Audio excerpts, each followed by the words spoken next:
ध्येय ठरवताना आणि अभ्यास करताना भरकटू नका. सर्व विषयांच्या चिठ्ठ्या न करता ठरलेल्या अभ्यासक्रमानुसार नोट्स, टेस्ट, PYQ यांच्या ट्रॅकनेच अभ्यास करा. वाचायचं काय, करायचं काय यात वेळ वाया जाऊ देऊ नका. गव्हर्नर जनरल्सच्या सिरीजमध्ये आजचा आपला टॉपिक आहे लॉर्ड वेलेस्ली, ज्याला आपण तैनाती फौजेचा जनक म्हणून ओळखतो आणि जो स्वतःला बंगालचा वाघ म्हणून घ्यायचा. MPSC परीक्षेत याच्या क्रोनोलॉजीवर म्हणजेच घटनाक्रमावर हमखास प्रश्न येतात. त्यामुळे हा व्हिडिओ शेवटपर्यंत नक्की पहा. चला सुरुवात करूया. सर्वात आधी बेसिक माहिती. लॉर्ड वेलेस्लीचा कार्यकाळ होता 1798 ते 1805. त्याचे पूर्ण नाव होते रिचर्ड कोली वेलेस्ली. याची सर्वात मोठी ओळख म्हणजे तो स्वतःला टायगर ऑफ बेंगॉल म्हणजेच बंगालचा वाघ म्हणायचा. त्याचे धोरण हे पूर्णपणे विस्तारवादी म्हणजेच इम्पेरियलिस्ट होते. त्याला भारतात ब्रिटिश साम्राज्य वाढवायचे होते. यामागे एक मोठे कारण होते, ते म्हणजे त्यावेळी युरोपमध्ये नेपोलियन बोनापार्टची दहशत होती आणि तो भारतावर आक्रमण करेल अशी इंग्रजांना भीती होती. वेलेस्लीचा काळातील सर्वात महत्त्वाची गोष्ट म्हणजे तैनाती फौज म्हणजेच सबसिडियरी अलायन्स. येथे एक फॅक्ट लक्षात ठेवा, तैनाती फौजेची मूळ कल्पना ही फ्रेंच गव्हर्नर ड्युप्लेची होती, पण त्याचा सर्वाधिक आणि प्रभावी वापर वेलेस्लीने केला. यात नक्की काय अटी होत्या? 1. भारतीय राजाने इंग्रजांचे लष्कर स्वखर्चाने आपल्या राज्यात ठेवायचे. 2. आपल्या दरबारात एक इंग्रज अधिकारी, ज्याला रेझिडेंट म्हणायचे, तो ठेवावा लागायचा. सर्वात महत्त्वाचे म्हणजे इंग्रजांना विचारल्याशिवाय कोणाशीही युद्ध किंवा मैत्री करता येत नव्हती.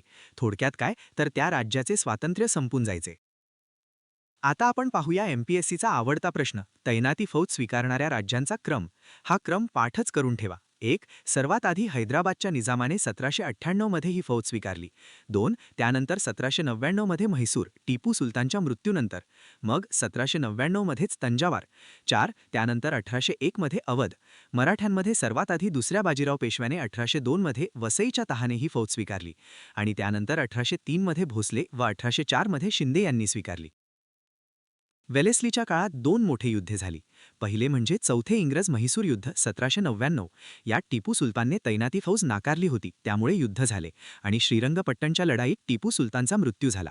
वेलेस्लीने तिथे वॉडियर घराणे सत्तेवर आणले. दुसरे म्हणजे दुसरे इंग्रज मराठा युद्ध 1803-1805. याची सुरुवात 31 डिसेंबर 1802 च्या वसईचा तहाने झाली. या युद्धात मराठ्यांचा म्हणजेच शिंदे आणि भोसले यांचा मोठा पराभव झाला. प्रशासनात त्यांनी काय केले, तर 1800 मध्ये त्याने कलकत्ता येथे फोर्ट विल्यम कॉलेज सुरू केले. याचा उद्देश काय होता, तर जे नवीन ब्रिटिश अधिकारी म्हणजेच सिव्हिल सर्वंट्स भारतात येतात त्यांना भारतीय भाषा आणि संस्कृती शिकवणे. पण लंडनमधील वरिष्ठांना हे आवडले नाही, म्हणून 1802 मध्ये हे कॉलेज बंद करावे लागले.